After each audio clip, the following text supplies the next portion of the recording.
Hi, my name is Michelle Cecil. I am currently living in Michigan, but I've grown up in Wisconsin for first grade through college. But I've been going to camp in Michigan since about 1998, 1999. I am HIV negative, but I'm here to tell my story about growing up within the bleeding disorder community and being actively involved in that community, and kind of the impact in growing up in this community and knowing the story of how HIV has affected people with bleeding disorders. So my first year at Camp Old Eagle in Michigan was about 1998 or 1999. And I was from Wisconsin. My mom drove us to Michigan. And for me, it was quite odd, and I don't remember much about that year. I mostly depend on the memories of the individuals who I grew up around. And so for me, I don't really remember much. My first camp director was a female with hemophilia who I'm very close to now, and she tells me a lot about how I was at that age. And so for me, growing up in this camp community, I slowly became a leader and everything like that. And then when I became older, I became involved with the National Foundation. And in high school, I really became involved in learning more about hemophilia and the history of hemophilia. And that's when I really started to learn about what is sometimes referred to as the hemophilia Holocaust, and all the 90% of severe hemophiliacs who were affected by HIV and AIDS in the 70s through the 90s. And as I was learning this, I heard the stories of Ryan White, and I heard the stories of other people and the Ray brothers, and I started wondering, who from campus was a part of this. I was born in 1992, so I missed the tail end of it, and I have von Willebrand's disease, and so my product that I used to treat does not come from human plasma. So I've never had to be concerned about this in my lifetime, but I thought, who has that I know? And I thought back to my first camp director, and she slowly told me her story and how she was hit by it, and how she slowly watched,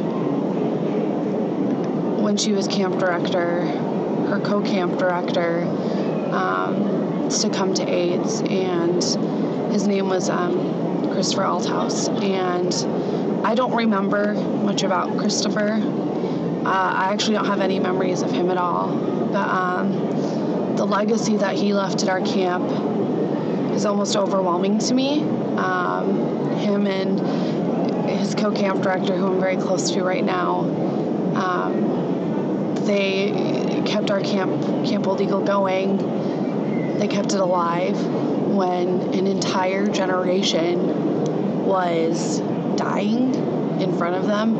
Their friends, their family, their brothers and sisters from camp, people they'd grown up with, were all dying around them, and they themselves were fighting this horrendous battle, and yet they too kept it going and kept it alive when it was so easy to say, I need to take care of myself. And instead they said, we need to show the kids, we need to show our youth that this is not going to define our generation. This is not going to define hemophilia. This is not going to define the bleeding disorders community. And that, to me, reflecting now as someone in their 20s, I can't imagine being that person, and it scares me to think that in the future maybe this could happen again if we're not vigilant with our blood supply.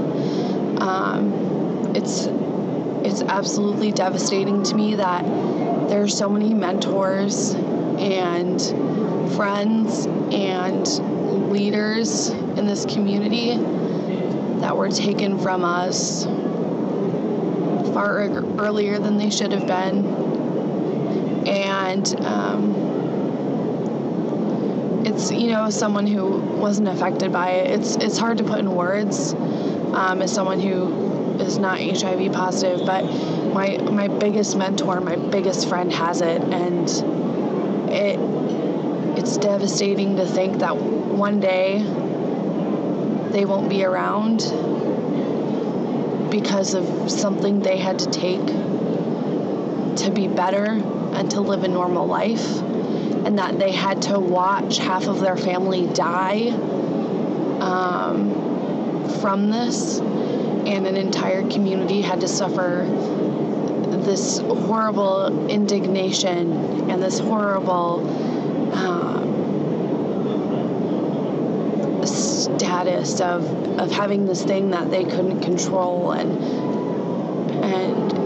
it makes me furious that there's an election going on in the U.S. and the Republican vice president is saying these horrible things about HIV positive people, and very not necessarily true things. And as someone who's just watched my peers, and not my peers, but my mentors, people who were my camp counselors, my camp directors, and now my friends go through this, I don't want to see another generation ever have to go the way that we lost an entire generation of people with bleeding disorders in our community. It's devastating to me. It's devastating to my family. My mom contracted something through blood transfusion, and she's fine, but it's something that we need to be vigilant about. And I'm extremely fortunate that the people who are with us today and the family members of those individuals, like Ryan White's mom, Jeannie Whiteginder, are here to continue the story of their loved ones. So that way we have that. And I think that's such an important legacy that we have to try and figure out how to keep going on. How do we tell our youth in the bleeding disorders community about how we lost an entire generation without scaring them to not take their product? How do we convey how truly horrendously horrible this event was, but it's a story that needs to be told, because in order to keep our blood supply safe, we have to let others know what happened and what went wrong. And the only way to do that is through not letting the stories die of people like the Ray brothers, people like Ryan White, and people like Christopher Althouse, and people the people at my bleeding disorder camp who came before me, and the people from the LGBT community. We can't let these stories die, and we can't let these people die with something.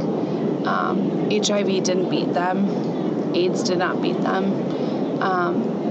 Through continuing their stories and their legacies and continuing with their memories, we're telling them that AIDS did not beat them, and that AIDS and HIV did not define them, and that we are going to do better as the next generation to make sure that something like this never happens again.